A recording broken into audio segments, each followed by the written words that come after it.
Ibinunyag ni Vice President Sara Duterte na kabilang ang kanyang pangalan sa mga personalidad na ipaaresto ng International Criminal Court o ICC kaugnay ng isinasagawang imbestigasyon at paglilitis hinggil sa controversial na war on drugs ni dating Pangulong Rodrigo Duterte. Yes, I am on the list. There are many of us on the ICC list, ani VP Sara Duterte. Ayon kay VP Sara, lumakas ang kanyang kutob nang unti-unting hinigpitan ang kanyang pagdalaw sa amang si dating Pangulong Rodrigo Duterte na nakakulong sa ICC sa The Hague, Netherlands. After that, they started recording the conversations I had with President Duterte. So we understood that they were listening to our discussions. Ang pagbubunyag ni VP Sara Duterte. Bukod kay VP Sara Duterte, ang iba pang pinangalanan ay kinabibilangan ni na Senator Ronald Bato de la Rosa, dating Philippine National Police Chief Oscar Albayalde, General Vicente Danao, General Romeo Kramat, at Senator Bongo. It's not just me. My name is still far down the list. Among the first names on the list are Senator Bato de la Rosa, former PNP Chief Albayalde, and former Police Generals Danao and Karamat. Bongo's name is also on there. They will be prioritized before me. Ito ang pahayag ni VP Sara Duterte sa panayam sa kanya ng media sa Cebu City noong April 27. PNP officials? Yes sir, oo. Naa ko sa listahan. Daghan kaayo mi nga naa sa listahan sa ICC. Nahibaw ko ana kay pag-abot na ko dito natingala ko nga nung sa sugod pwede pa ko mabisita kada adlaw. Giundang nila pagkahuman ilahan ang gina-record ang mga ginaistoryahan namo ni Pangulong Duterte. So nasabtan ako nga nagapaminaw sila sa amo ang ginaistoryahan kay ang ilahang huna-huna ang amo ang ginaistoryahan kung unsa ang kaso ug unsa ginabuhat sa kaso ginabuhat nato sa kaso dinhi sa Pilipinas ug mga strategy sa kaso.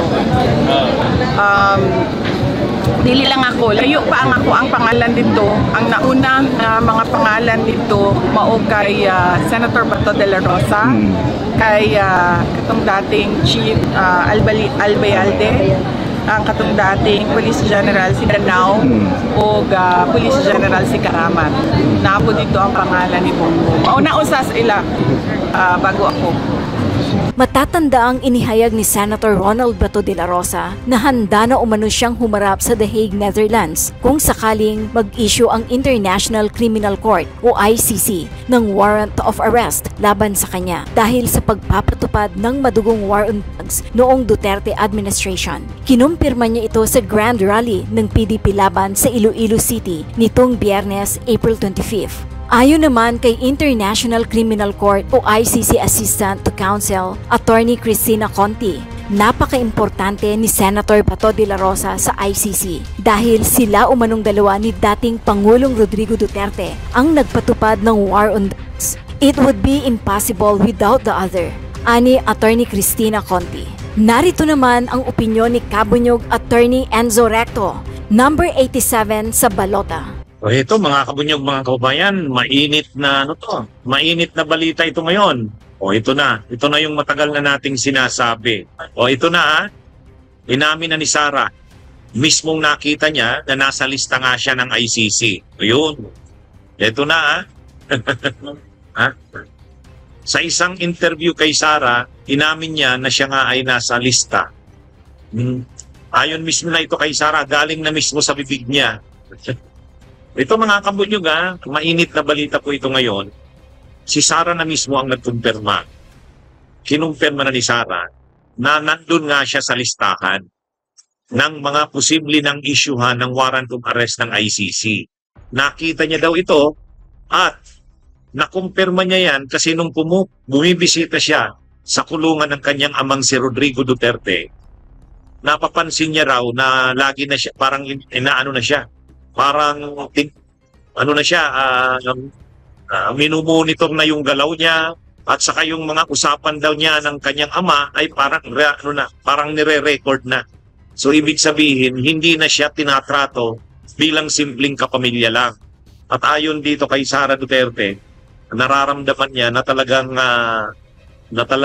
kasama siya sa mga nasa lista ng posibleng isyuhan ng ICC ng warrant of arrest. Pero ayon naman kay Sara Duterte, sa mga listahan naman, nandun naman siya sa baba. Hindi naman siya yung mauuna. Yun naman ang paglilinaw niya. No? Sabi ni Sara Duterte, sa listahan daw, nauna daw yung kanyang ama, sumunod daw si Bato de la Rosa, sumunod sila Albayalde, sila Danao, sila Karamat. Si Bongo, mas nauna pa daw sa kanya, so siya daw nasa baba. So kung maglalabas man ng warrant of arrest ng ICC, hindi siya kasama dun sa unang mai-issuehan. Laman na po yan ng mga balita na sabi ni Sara Duterte na kumpirma niya na talagang nababanggit ang pangalan niya.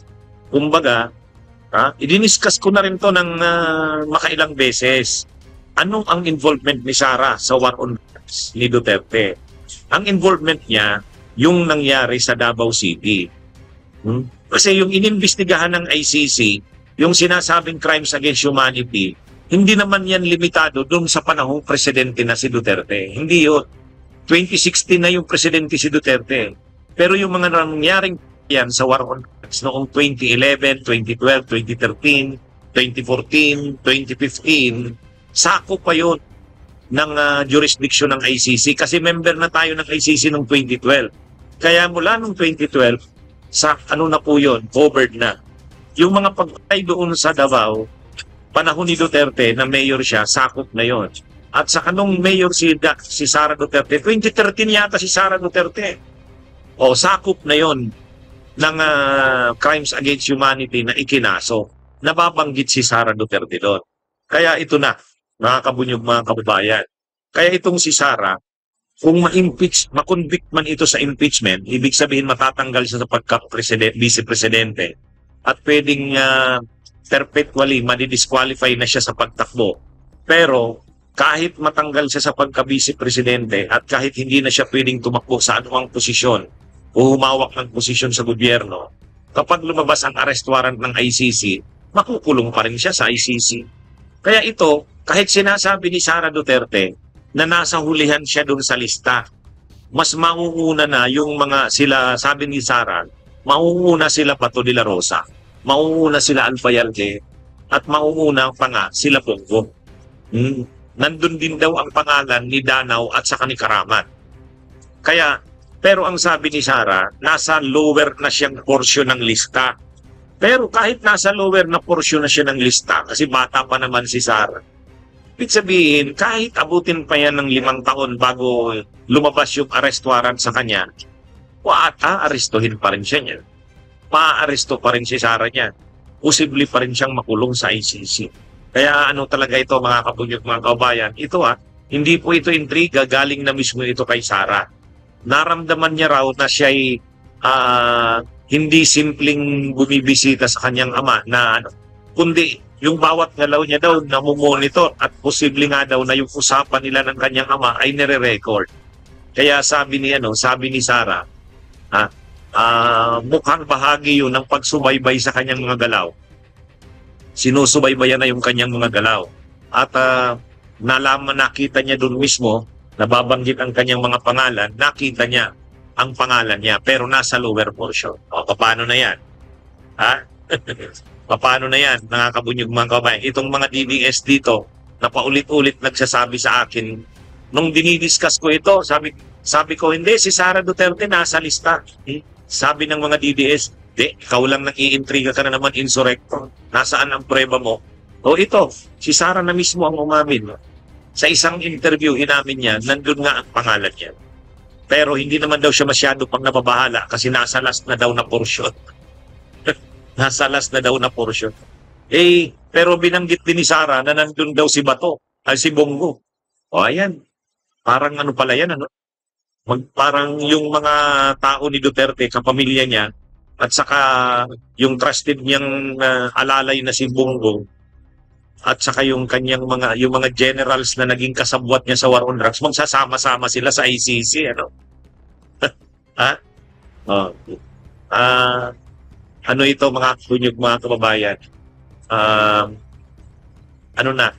at least may confirmation na kay Sara.